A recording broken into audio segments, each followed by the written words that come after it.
يضلون وهم لا يذكرون.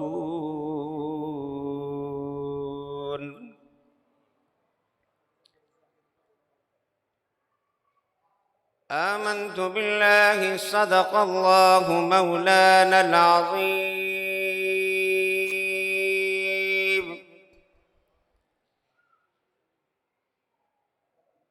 وبلغنا رسوله النبي الكريم الأمين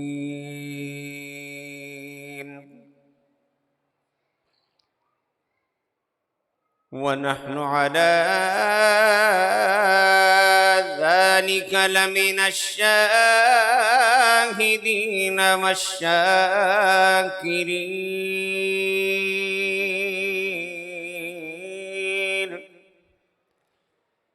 والحمد لله رب العالمين.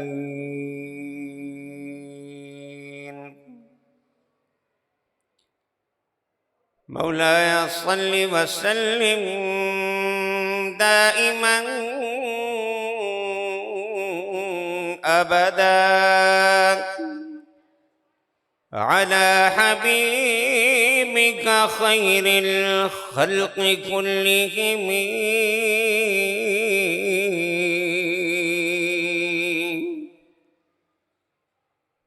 هو الحبيب الذي ترجى شفاعته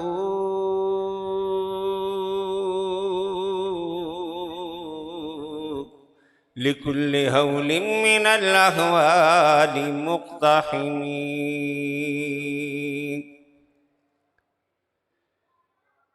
يا رب بالمصطفى بلغ مقاصدنا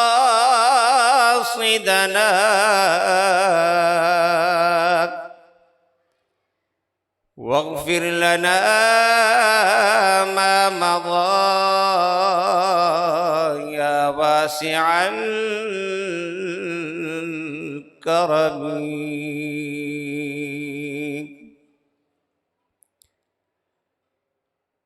ما إن مدحت محمدا بمقالتي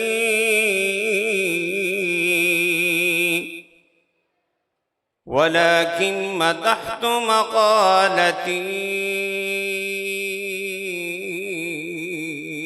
بمحمد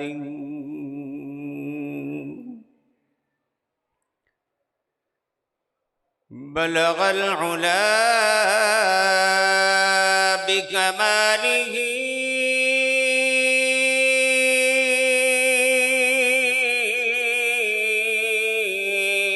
كشف الدجى بجماله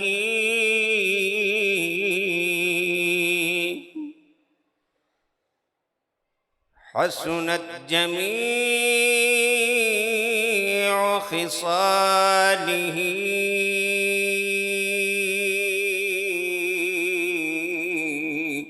صلوا عليه وآله. اللهم صل على سيدنا مولانا محمد وعلى آل سيدنا مولانا محمد مبارک وسلم وصلی علیہ. آپ کی اس عظیم اور قدیم اس علاقے کی مرکزی جامع مسجد کے خطیب حضرت علامہ محمد قدرت اللہ نقشبندی صاحب دامت برکاتہ العالیہ آج کے اس مجلس کی رونق اور زینت استاد الاساتذہ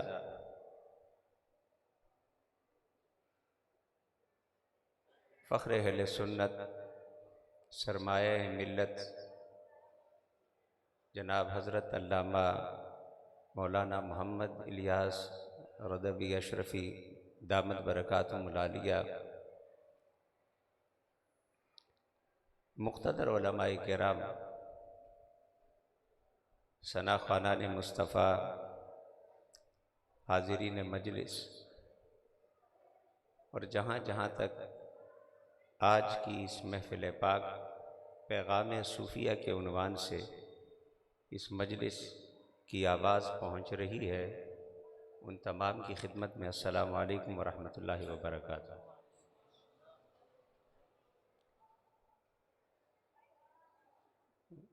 میرے علم میں ہے کہ پروگرام صبح 11 بجے کا شروع ہوا ہے، اور جو احباب اتنا ارلی تشریف لائے ہوں، یقیناً اختتامی لمحات بھی ہیں، اور پھر نماز عصر بھی قریب سے قریب تر ہوتی جا رہی ہے، تو وقت کی نزاکت کا خیال کرتے ہوئے میں کوشش کروں گا کہ آج آپ بزرگوں کا، اساتذہ کا، علماء کا اور دوستوں کا زیادہ وقت نہ لوں، اور کچھ ٹوٹے پھوٹے کلمات آج کے موضوع کی مناسبت سے آپ کے گوش گزار کروں۔ اللہ تبارک و تعالی عز و جل مجھے حق کہنے کی اور ہم سب کو حق سن کر اس پر عمل کرنے کی توفیق عطا فرمائے۔ اور یہ جو محفل پاک آج دستار بندی کی، طلبہ کی اور مستقبل کے نوجوانوں کی تیاری کی سجائی ہے، اس میں ترغیب ہے ہم سب کے لیے کہ آنے والی نسلوں کو اس دین کی حفاظت کے لیے تیار کرو۔ میں نے پہلی مرتبہ جب جرمنی میں ترکیوں کی مسجد کا دورہ کیا، اس سے پہلے یہ بہت پرانی بات ہے، ترک مساجد میں مجھے جانے کا اتفاق نہیں ہوا تھا۔ میں نے محسوس کیا کہ ان کے اس مسجد کا حال اور بنانے کا اور چلانے کا انداز مختلف ہے، اور پھر انہوں نے مجھے بتایا کہ یہ ہماری اس مسجد کی خوبی نہیں ہے، آپ دنیا بھر میں جہاں جائیں گے ہمارا یہی معمول اور یہی انداز آپ کو ملے گا۔ ان کی مسجد میں عموماً ان کی مساجد کے ساتھ کیفیٹیریا ہوتا ہے، چائے پینے کی، مجلس کرنے کی ساتھ میں جگہ بنی ہوتی ہے، بچوں کے کھیلنے کی جگہ ساتھ میں بنی ہوتی ہے، اور دکانیں ساتھ بنی ہوتی ہیں، اور یہ تو ساری آس پاس مسجد کی بنی ہوئی چیزیں ہیں۔ میں نے ان سے پوچھا کہ اس کی وجہ، کہا کہ ہم نہیں چاہتے کہ ہمارا مؤذن اللہ اکبر کی اذان دے، لیکن ہمارا نوجوان کسی کلب میں، کسی پب میں، کسی لہو و لعب کے میدان میں مشغول ہو، اور مؤذن اکیلا امام کے ساتھ کھڑا ہو، کوئی لبیک کہنے والا نہ ہو۔ تو ہمارا شروع سے یہی انداز ہے کہ جو دنیاوی طور پر مشغولیت کے اسباب ہیں، چائے پینی ہے، بیٹھنا ہے، کیفیٹیریا ہے، مجلس ہیں، اس طرح کے کھیلنے کے جو بنیادی تقاضے ہیں، وہ سارے ہم اس احاطے میں جگہ بنا کر مہیا کرتے ہیں۔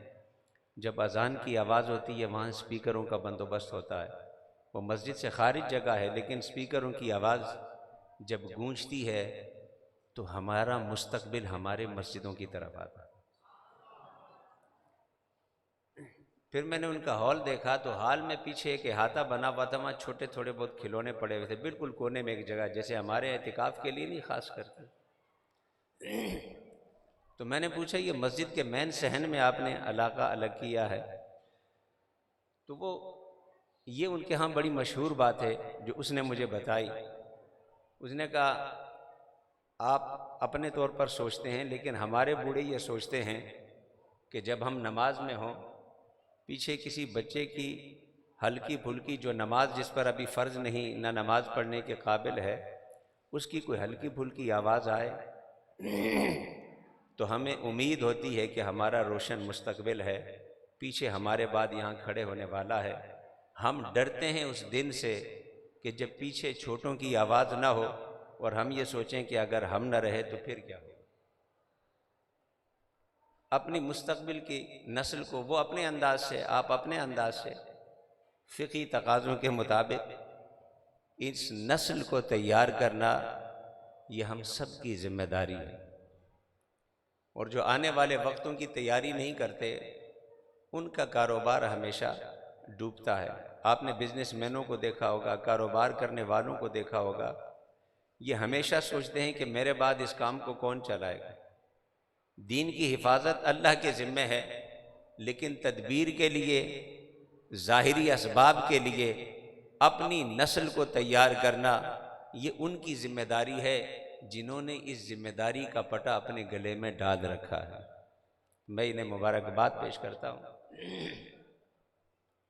جہاں تک موضوع کا تعلق ہے صوفیہ کا پیغام، فی زمانہ پیغام صوفیہ کے حوالے سے آپ طرح طرح کی باتیں سنتے ہیں، طرح طرح کے دعوے سنتے ہیں، ہر ایک اپنے اپنے انداز سے صوفیہ کا پیغام دیتا ہے، لیکن بنیادی طور پر کچھ قرآنی آیات کی روشنی میں اس موضوع کو سمجھانا چاہوں گا بڑے مختصر وقت میں۔ حضرت انسان کو اللہ نے پیدا فرمایا، وَلَقَدْ كَرَّمْنَا بَنِي آدم، کرامت کا تاج رب کائنات نے انسان کے سر پہ سجایا۔ لَقَدْ خَلَقْنَا الْإِنسَانَ فِي أَحْسَنِ تَقْوِيمٍ، احسن تقویم کا تاج رب کائنات نے اس انسان کے سر پہ سجایا۔ انی جاعل فی الارض خلیفہ، زمین پر خلافت اور نیابت کی ذمہ داری اسی انسان کو عطا کی۔ لیکن اسی انسانیت اور انسانوں کے بارے میں جہاں ایک طرف قرآن کہتا ہے کرمنا بنی آدم، کہیں فرماتا ہے لقد خلقنا الانسان فی احسن تقویم، وہی رب کائنات فرماتا ہے ثم رددناہ اسفل سافلین۔ کہاں احسن تقویم اور کہاں گہرائی میں اسفل السافلین۔ ایک مقام پر فرمایا انی جاعل فی الارض خلیفہ،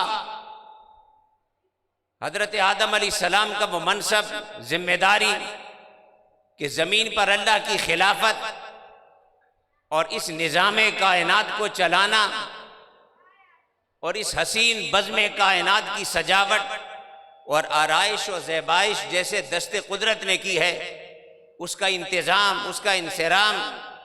لیکن ایک جگہ فرمایا اولئک کالانعام بل ھم اضل، یہی انسانیت کا دعویٰ کرنے والے کچھ افراد ایسے بھی ہیں کہ کہنے کو انسان ہونے کا دعویٰ کرتے ہیں، انسانیت کے لبادے میں نظر آتے ہیں، انسانیت کے لباس میں نظر آتے ہیں، کل انعام، مگر حقیقت میں وہ چوپایوں کی طرح ہیں، وہ جانوروں کی طرح ہیں، بل ھم اضل، بلکہ کچھ اپنے کردار، اپنے اخلاق اور اپنے اعمال کی وجہ سے جو آپ کو بظاہر لباس بشری میں نظر آئے گا، بشریت کا اور انسانیت کا دعوے دار ہوگا، لیکن حقیقت میں فرمایا بل ھم اضل، کہنے کو لباس بشری میں ہوگا، کہنے کو انسانوں کی بستی میں رہتا ہوگا، تمہارے محلوں میں رہتا ہوگا، تمہارے شہروں میں رہتا ہوگا، تمہارے قریوں اور تمہارے علاقوں کا باسی ہوگا،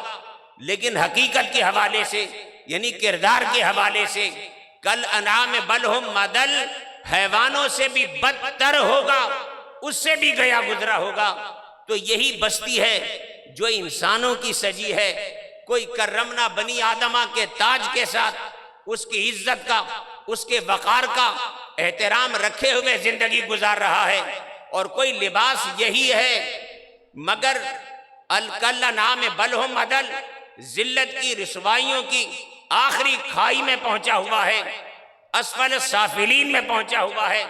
یا اللہ ہے سارے آدم کی اولاد، بابا ساروں کا ایک ہے، سب کا شجرہ اور سب کی نسل باب آدم سے ملتی ہے۔ یہ تو ڈارون کی تھیوریاں ہیں کہ اس نے اسے کہیں بندر سے ملا دیا، کہیں چمپانزی سے ملا دیا، آدم کی اولاد ہے۔ اتنا تفاوت اس میں کیسے آ گیا، اتنا فرق اس میں کیسے آ گیا؟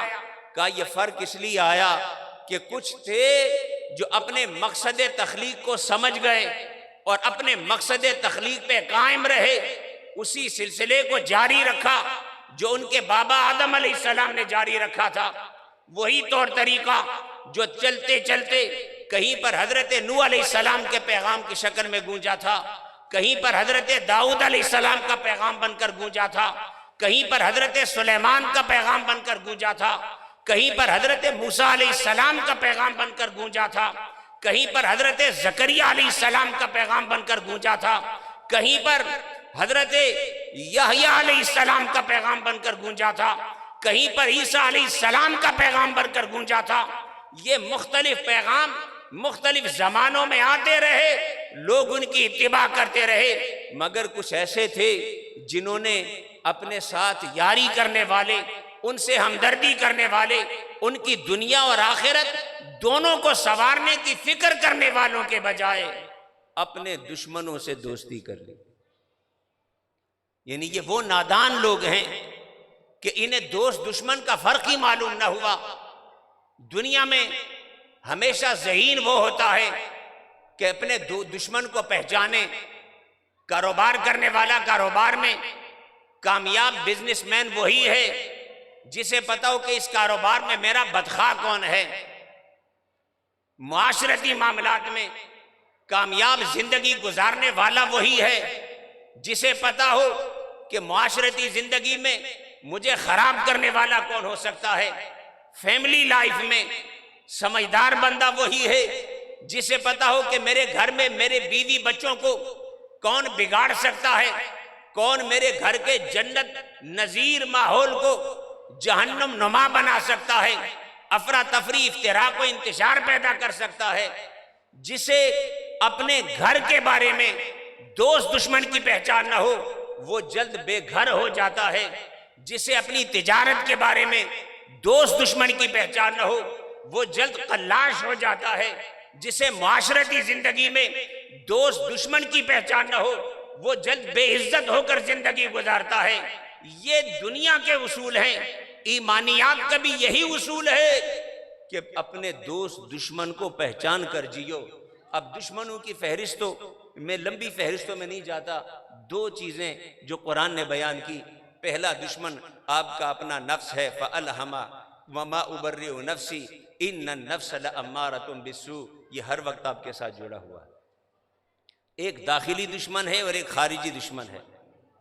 پیغام صوفیہ سمجھنے کے لیے اس بات کو سمجھنا ضروری ہے۔ سفر دوست دشمن کے پہچان سے چلتا ہے۔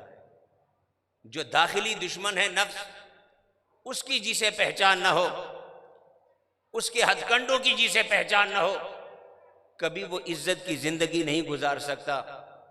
اور باہر کے دشمن سے جو نہ بچے، جو تمہارے بابا کا دشمن ہے آدم علیہ السلام کا، جس کا ذکر قرآن نے کیا، فَأَزَلَّهُمَ الشَّيْطَانُ عَنْهَا فَأَخْرَجَهُمَا مِمَّا كَانَا فِيهِ، جس نے تمہارے بابا کو جنت سے نکالنے کی تدبیریں کی اور سازشیں کی، جس نے ان کے خلاف سازشیں کی، تو ہمارے بابا نے اتنے بڑے کھلے دشمن کو، جس کے بارے میں قرآن کہتا ہے إِنَّهُ لَكُمْ عَدُوٌّ مُبِينٌ، تمہارا کھلا دشمن ہے، لَكُمْ عَدُوٌّ فَاتَّخِذُوهُ عَدُوًّا، یہ تمہارا دشمن ہے، اسے اپنا دشمن سمجھ کر بنا کر زندگی گزارنا۔ اتنا کھلا دشمن ہے۔ ہمارے بابا کو اس پر بھی اس نے وار کیا، فَأَزَلَّهُمَ الشَّيْطَانُ عَنْهَا۔ آج جو تم زمین پہ بستے ہو، اس کا ایک بنیادی سبب اور پہلا وار کرنے والا یہی تمہارا کھلا دشمن ہے۔ اور وَقَاسَمَهُمَا إِنِّي لَكُمَا لَمِنَ النَّاصِحِينَ، آپ کے بابا تقوی و طہارت کا پیکر تھے، منصب نبوت پر فائز تھے۔ جھوٹی قسمیں کھانا یہ اس کی عادت ہے، ورغلانا اس کی عادت ہے، دھوکہ دینا اس کی عادت ہے۔ وقاسمہما، قسمیں کھا کھا کر تمہارے بابا کو اس نے جنت سے نکالنے کی سازش کی۔ یہ وہی تمہارا دشمن ہے جو قسمیں کھا کھا کر تمہیں گمراہ کرتا ہے۔ وَزَيَّنَ لَهُمُ الشَّيْطَانُ أَعْمَالَهُمْ فَصَدَّهُمْ عَنِ السَّبِيلِ وَكَانُوا مُسْتَبْصِرِينَ۔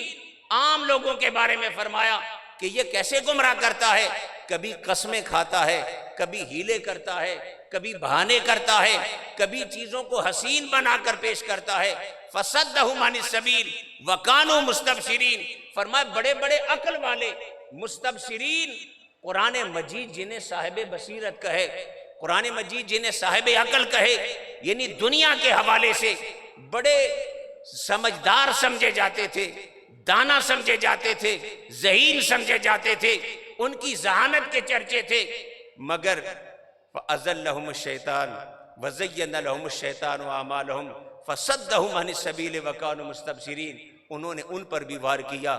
تو زندگی میں، ایمان کی دنیا میں اس بلندی سے پستی کا سفر تب ہوتا ہے جب بندے کو دوست دشمن کی پہچان ختم ہو جائے۔ افمن زین لہ سوء عملہ فرآہ حسنا، یا اللہ یہ کیسے کرتا ہے؟ ایک تدبیر بتائی، زین لہ سوء عملہ فرآہ حسنا، بندہ برائی کرتا ہے لیکن برائی کو یہ اچھائی بنا کے پیش کرتا ہے۔ ابھی قبلہ مفتی اعظم فرما رہے تھے نا کہ کہاں وہ صاحب مزار اور کہاں اس مزار کا مجاور، کہاں وہ صاحب مزار کی قبر اور کہاں اس مزار کے باہر سرکس، کبھی دونوں میں میچ ہوتا ہے؟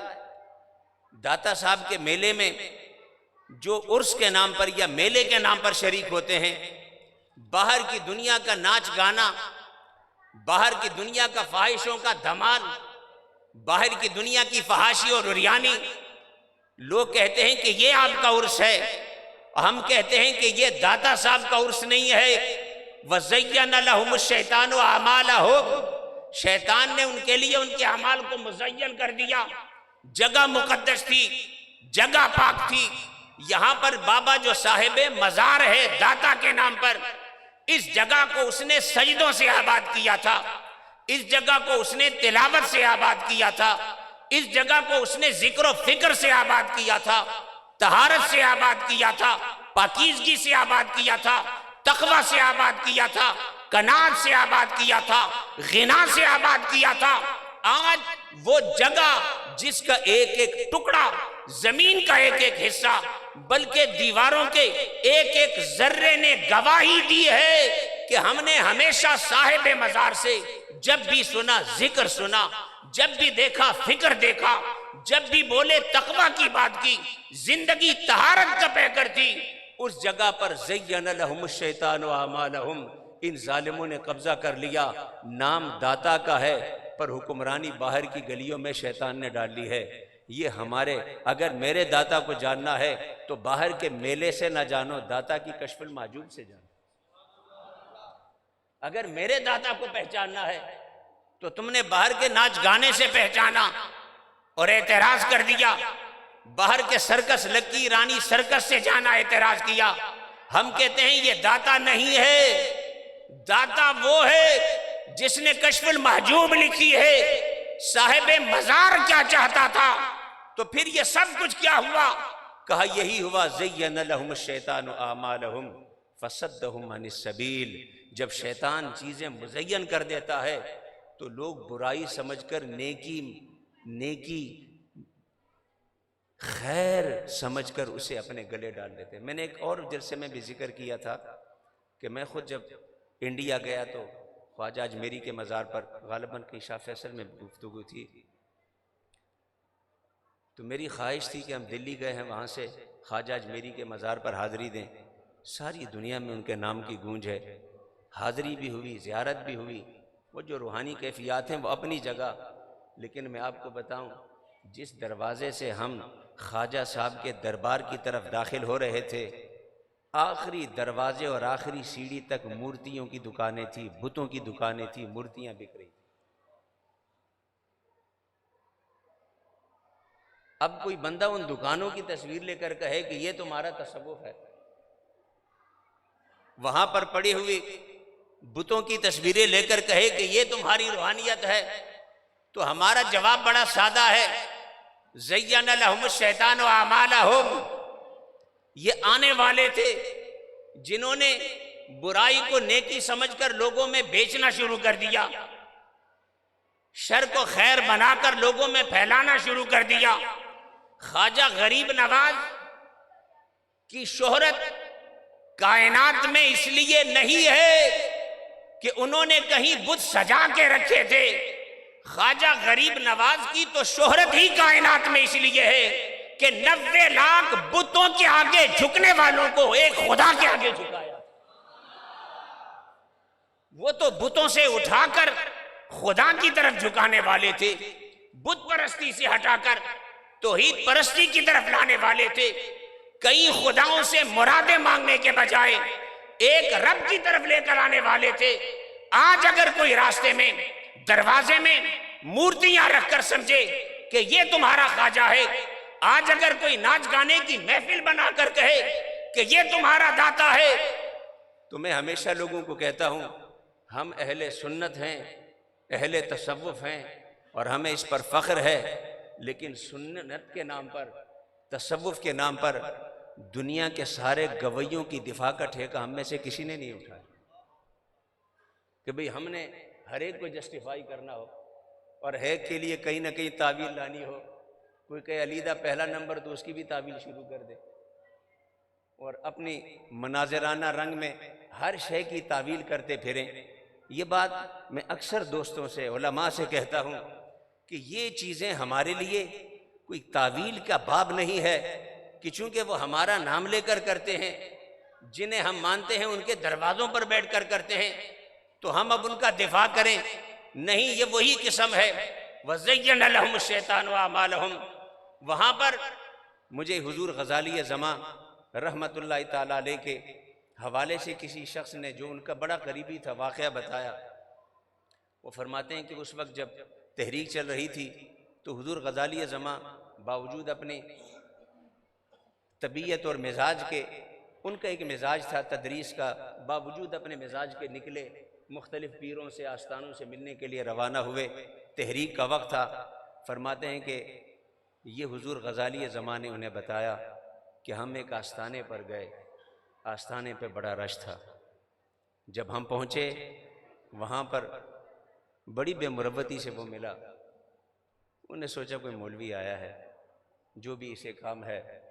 جو اس کی بے مروتی تھی وہ بھی قابل برداشت، جو اس کی بے رخی تھی وہ بھی قابل برداشت. فرماتے ہیں کہ میری روح اس وقت تڑپی کہ دربار تو سجا ہوا تھا، لنگر تو پک رہے تھے، کھانوں کی خوشبوئیں تو ہر طرف آ رہی تھی. نماز کا وقت ہوا. ہم نے سوچا کہ جو قریب کسی پرانی مسجد ہے دربار کے احاطے میں جا کر نماز پڑھیں. کہتے ہیں گھاس اگی ہوئی تھی اور وہ اگی ہوئی گھاس بتا رہی تھی کہ اس مسجد کی طرف کسی نے سفر نہیں کیا. جب کسی گھاس میں بھی آپ چلیں تو راستہ تو بنتا ہے نا.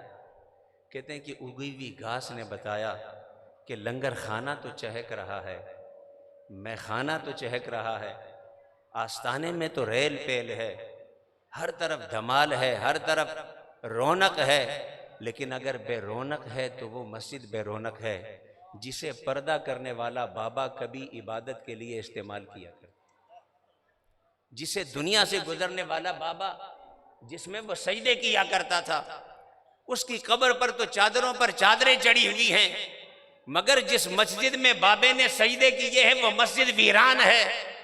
اس لیے کہ چادروں سے کاروبار ہوتا ہے، لگے ہوئے بکسوں میں مال آتا ہے، مسجد میں مال نہیں آتا، مسجد میں چادریں نہیں آتی، مسجدوں میں دھمال نہیں ہو سکتا، نذرانے کے بکسے اس طرح نہیں چلتے، اس طرح مرادیں نہیں پوری ہوتی، اس طرح لین دین اور مادیت کا کاروبار نہیں ہوتا.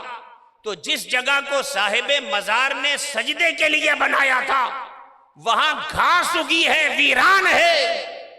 اور وہ جگہ جہاں پر اسی سجدوں کے ساتھ تلاوت کی خوشبو ہونی چاہیے تھی، گونج ہونی چاہیے تھی، وہاں پر ڈھول دمال کے ساتھ آبادی ہی آبادی ہے. تو بنیادی بات میں اگر اختصار کی طرف چلوں اور آپ کا زیادہ وقت نہ لوں کہ جب شیطان مزین کر دیتا ہے چیزوں کو، قُلْ هَلْ نُنَبِّئُكُمْ بِالْأَخْسَرِينَ أَعْمَالًا، اللہ نے فرمایا کہ ہم تمہیں نہ بتائیں کہ یہ لوگ کس طرح دنیا کے حوالے سے اپنے عمل کے خسارے کا شکار ہوتے ہیں.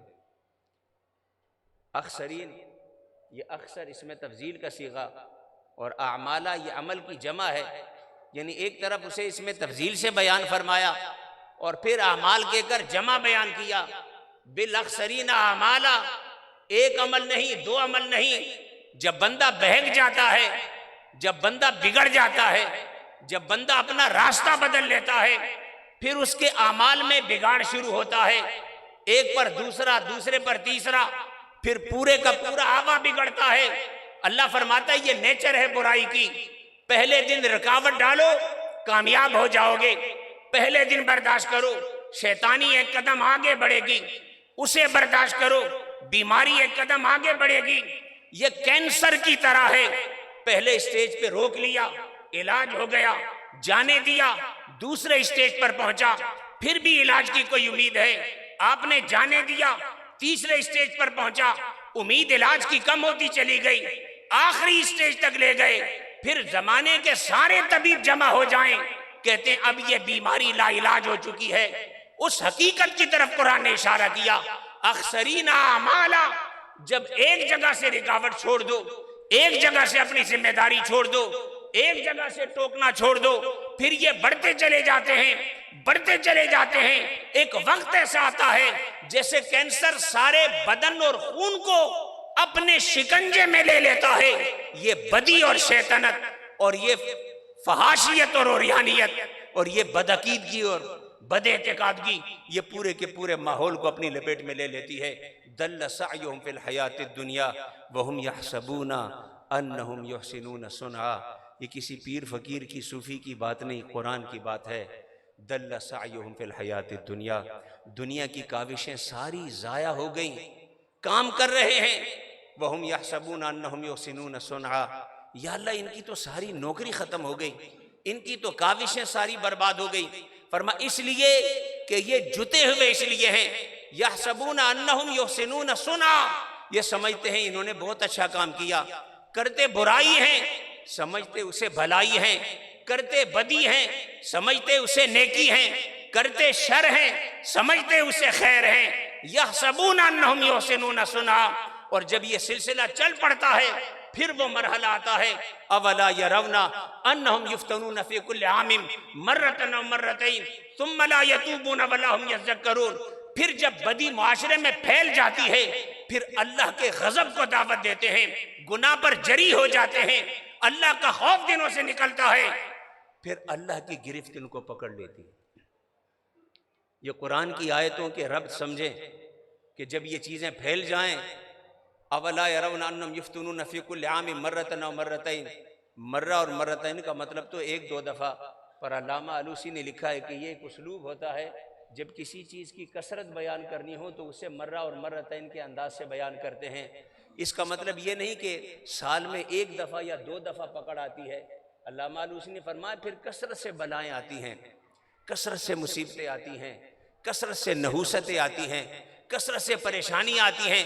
لوگ کہتے ہیں مسجدیں تو ہیں، ہماری پریشانیاں کیوں ختم نہیں ہوتی؟ مزارات بھی ہیں، ہماری مرادیں ساری پوری کیوں نہیں ہوتی؟ ہم کام بھی کرتے ہیں، ہمارے کام میں نور کیوں نہیں پیدا ہوتا؟ آج اللہ ہم سے ناراض، کام میں بے برکتی، زندگی میں بے برکتی، خاندان میں بے برکتی، رشتوں میں الجھاؤ، بندہ پریشان ہوتا ہے کہ یہ ساری بے رونقی کیوں ہے؟ ظاہراً تو سب کچھ ٹھیک لگتا ہے، سر پہ میرے ٹوپی بھی ہے، کبھی کبھی مزار پہ بھی چلا جاتا ہوں، کبھی کبھی نظر و ریاض بھی دے دیتا ہوں، وہم یحسبون انہم یحسنون صنعا۔ جب معاشرے میں برائی پھیل جائے، روکنے والے خاموش ہو جائیں، رب کائنات فرماتا ہے یرون انہم یفتنون فی کل عام مرۃ او مرتین ای کثیر مرات۔ پھر رب کائنات کے عذاب ہوتے ہیں، کبھی زلزلے کی شکل میں جکڑتے ہیں، کبھی سیلاب کی شکل میں جگڑتے ہیں، کبھی غربت کی شکل میں جگڑتے ہیں، کبھی ذلت کی شکل میں جگڑتے ہیں۔ کہنے کو 1.7 بلین، 1 ارب 70 کروڑ یا 7 کروڑ کے لگ بھگ آبادی ہے، پوری دنیا کی آبادی کا چوتھا یا پانچواں حصہ ہے، لیکن نہ تمہارا کوئی نام، نہ تمہارا کوئی کام، نہ تمہاری کوئی عزت، نہ تمہاری کوئی وقت۔ کبھی تم نے سوچا 2 کروڑ کی آبادیوں کے ملک ہیں، ان کی دنیا میں اثر و رسوخ ہے، ان کی طاقت ہے، ان کی پاور ہے، ہم 22 کروڑ ہو کر اس قدر بے بس کیوں ہیں کہ ہر چیز سے ڈرتے ہیں، یہ نہ کہنا نقصان ہو جائے گا، یہ نہ کہنا نقصان ہو جائے گا، یہ نہ کہنا راستے بند ہو جائیں گے۔ وہ اپنے نظریات پر جمے ہوتے ہیں، جب بھی چاہتے ہیں جم کر بات کرتے ہیں۔ تم پر ہر وقت خوف کے سائے کیوں طاری رہتے ہیں؟ ہر وقت ڈرتے کیوں ہو؟ وہ ترقی کرتی ہے، تم ذلت کی طرف کیوں جاتے ہو؟ تو اللہ نے اس کا جواب ہمیں دے دیا ہے۔ یہ جو تم پر مرتن و مرتين بمعنی کثیر مرات، یہ جو بار بار تم پر آفتیں آتی ہیں، کبھی پلٹ کر اپنے عمل کو دیکھو۔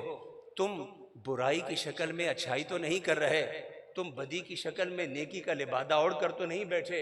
ایسا تو نہیں کہ تم نے بدی سے صلح کی ہو اور سمجھتے ہو کہ نہیں میرا رب مجھ سے راضی ہے۔ یہ خود احتسابی، یہ پیغام صوفیہ ہے۔ صوفیوں کا کام یہ ہوتا ہے کہ شیطان جو آپ کا دشمن ہے، نفس جو آپ کا دشمن ہے، صوفی کا کام ہی یہی ہوتا ہے۔ پیغام صوفیہ یہی ہے، وہ آپ کو اس اندھیرے سے نکالتا ہے، آپ کو اس بے رونقی سے نکالتا ہے، آپ کو اس جہالت سے نکالتا ہے۔ وہ آپ کو بتاتا ہے کہ جس سے تو نے دوستی کی ہے حقیقت میں وہ تیرا دشمن ہے۔ جن عادتوں کو تو نے گلے میں ڈالا ہے، اس سے تیرا رب تجھ سے ناراض تو ہو سکتا ہے پر تیرا رب تجھ سے راضی نہیں ہوگا۔ یہ جو تو دکھلاوے کرتا ہے، کہنے کو اچھا عمل ہے، لیکن تو نے کبھی دکھلاوے کے حوالے سے سوچا ہے کہ تیرا دکھلاوا کیسے تیرے اجر کو ضائع کرتا ہے؟ نماز سے بڑھ کر کوئی عبادت ہے؟ کوئی اس سے عظیم عبادت ہے؟ لیکن اللہ کیا فرماتا ہے؟ فویل للمصلین، نماز پڑھنے والوں کے لیے ہلاکت ہو، بربادی ہو۔ یا اللہ نماز بھی پڑھی اور ہلاکت کا مجدہ بھی، نمازی بن کر آیا بھی پھر بھی ہلاکت کا مجدہ۔ فرمایا ساہون یراؤن، غفلتیں برتنے والوں، دکھلاوے کی خاطر نماز پڑھنے والوں، صدقے دینے والوں مگر شہرت کے لیے صدقے دینے والوں، حج پہ جانے والوں مگر محلے میں حاجی کہلانے کے لیے حج پہ جانے والوں۔ زمانہ کہتا ہے بندہ الحاج بن گیا، اس کی مصیبتیں کیوں نہیں ختم ہوتی؟ مگر وہ خود نہیں جانتا کہ جس نیت سے میں حج کرتا ہوں، جس مقصد سے میں حج کرتا ہوں، جس شہرت سے میں حج کرتا ہوں، جس دکھلاوے سے میں حج کرتا ہوں، یہ میرا حج میں پھیرے تو لگاتا ہوں مگر بار بار میرے کردار کی وجہ سے نہ جانے کتنی مرتبہ آواز آتی ہوگی۔ جب تو لبیک کہتا ہے تیرے اعمال کی وجہ سے خدا کہتا ہوگا لا لبیک ولا سعدیک، نہ تیری حاضری کا میں قبول ہے نہ تیرا تلبیہ میں قبول۔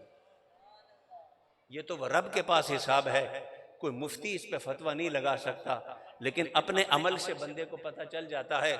یہ جو حضور نے فرمایا تھا نا استفت نفسک، کبھی کبھی مفتیوں کے ساتھ جا کر آپ ہیر پھیر کر سکتے ہیں، عبارت بدل سکتے ہیں، مضمون بدل سکتے ہیں، لیکن اپنے آپ کو تو دھوکہ نہیں دے سکتے۔ اس لیے حضور نے فرمایا ما حاک فی نفسک، جب تجھے لگے کہ یہ میں اچھا کرتا ہوں یا برا، کوئی تجھے مفتی ملے نہ ملے، کوئی عالم ملے نہ ملے، کوئی پڑھا لکھا ملے نہ ملے، اپنے دل سے پوچھ لیا کر۔ اگر تیرا ضمیر زندہ ہے، تیرا ضمیر تجھے کہے گا تو حاجی کہلاتا تو ہے مگر تجھے تیری حج کی حقیقت پتا ہے کہ تو کس لیے کرتا ہے۔ پھر وہ کیفیت آتی ہے جو حضور نے فرمایا کہ بندہ کہتا ہے یا ربی یا ربی یا ربی، بال غبار آلود ہیں، پٹے پرانے کپڑے ہیں، چہرے پر پشیمانی ہے۔